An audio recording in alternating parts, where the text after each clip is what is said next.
Way back in the ancient time of June 21st, 2025, Gearbox showed off Borderlands 4 at the 2025 Borderlands Fan Fest. This was one of the first big showcases of the game we'd seen up to this point, and in it we saw the new weapon system, characters and some of their skills, and the grapple system. But alongside that, we also got to see something more important than anything mentioned yet. Fishing. The other week, I made what I hope was an informative guide on the statistical differences between UVHM5 and Easy Mode at the current moment. But after making it, I was ashamed to realize that the video was simply on too important of a topic. So in this video, I'll be discussing every single thing you need to know about fishing, starting on the basics about it, and delving into the deep, dark, more niche aspects of the feature, including, of course, an unnecessary breakdown on the chances to get the elusive Slippy. So, the basics. Fish spots spawn in predominantly clumps of 4, with rarely spawns of spots any higher, and typically none in the 2 to 3 range. The only number that also commonly spawns is single spots, but those are more rare than the standard clump of 4. When fishing, you can do it either on land or in the water itself. It holds no weight either way. The core mechanic inside of fishing, though, is this little rattle you'll see on the icon. Once it does this, you have to immediately reel it in, being rewarded the faster you pull it in. I broke down the core loot drops into 3 different categories, being trash, which is any catch that only consists of either a propane tank, a fish, or a soda can. Then there's singles, which is any loot that comes up by itself. And then the best category, Lootsplosion, where you reel up and then numerous items fly out of the water, consisting of anything that can be pulled, including, of course, Slippy. The Lootsplosion is by far the best option and is the core reward you'll receive when reeling in exactly on time.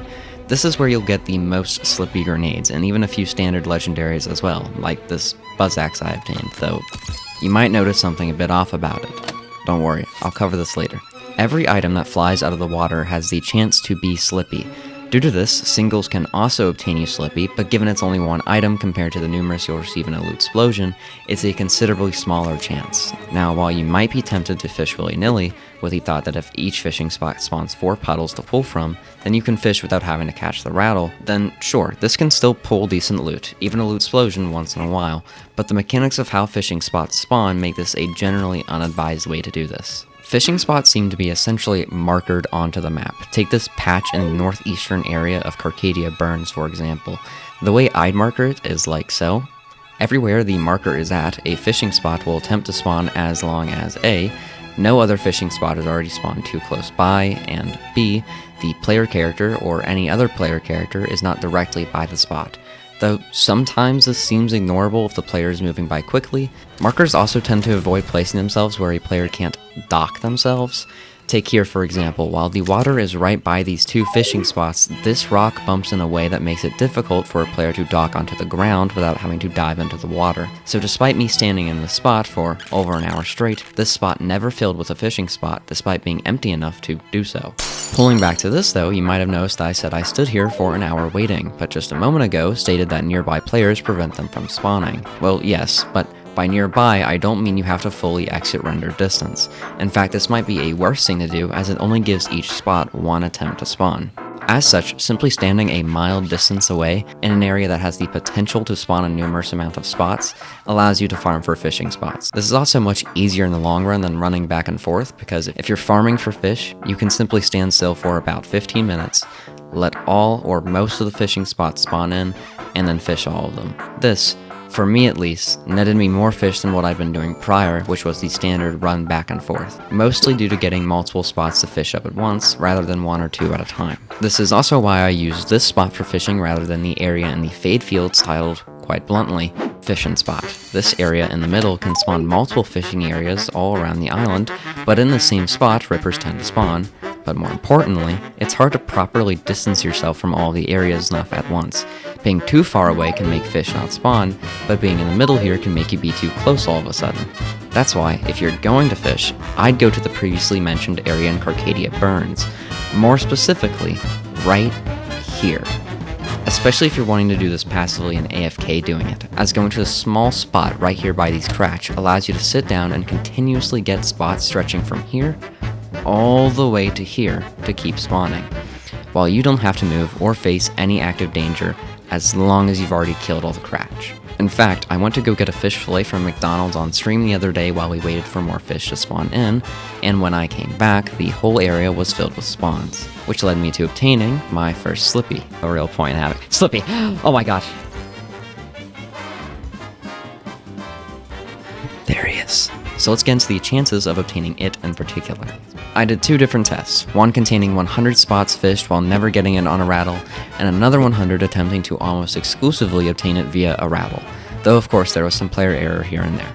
The tests were extremely conclusive as to which is better, and unlike with UVHM5 in easy mode, there's no real surprise here. Rattle catching is considerably better by almost 4 times in comparison to catching without a rattle. The number of loot explosions I got were exactly 5 times more frequent than without rattle catching, which also led me to obtaining 3 Slippies over my 100 rattle catches, in comparison to just 1 over my 100 non-rattle catches. This means that fishing here, in this spot I've discussed so far in this video, as long as you let every fish spawn, should net you at least 1 Slippy, as the total number of spot gives you about 30 places to fish, which equals up to a 3% chance to catch a Slippy. But there's one huge caveat to fishing at the moment, and it's to do with a bug that affects all world-spawned items. So this doesn't just affect items obtained via fishing, but also things such as elect-eye safes, survivalist caches, and even a few bathrooms you can loot around the world. This bug makes all of these items spawn in at exactly 1 level under your current.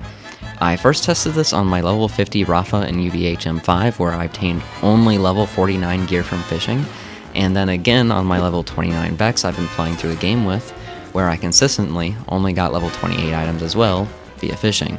There is a workaround to it though, but it's not a super great one.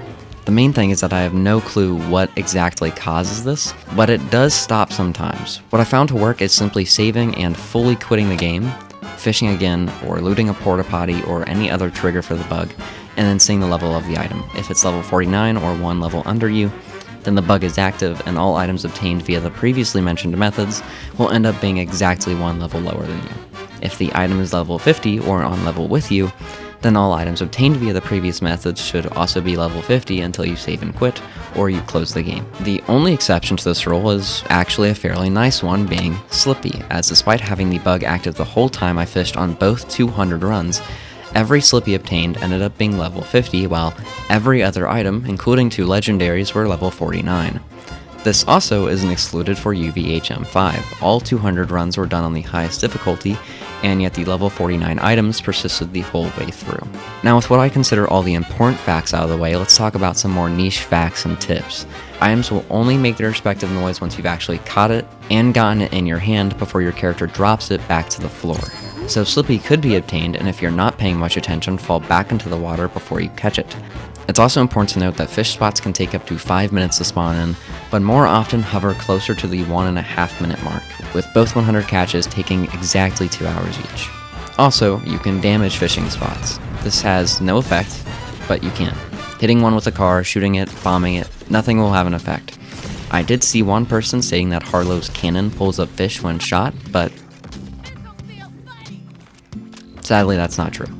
Finally, and probably most importantly, here is loosely all the spots fish can be caught in on Kairos. This is a loose estimation, as I only explored each body of water about 2 to 4 times, but every mark of pink is a body of water that spawned fish, and any yellow is a body of water that did not, as the yellow represents piss, which fish notoriously dislike. I'll have the image in the link below, so if you want to keep it open or download it, then you can, but I wouldn't base your activities strictly off the map, as there is definitely a chance I just got unlucky in specific bodies of water. Other than that, I think I've covered everything fishing in Borderlands 4 has to offer. That is, until the game gets data mined and I have to remake this video with a new, marginally fancier title. But until then, excuse me, I have fish to catch.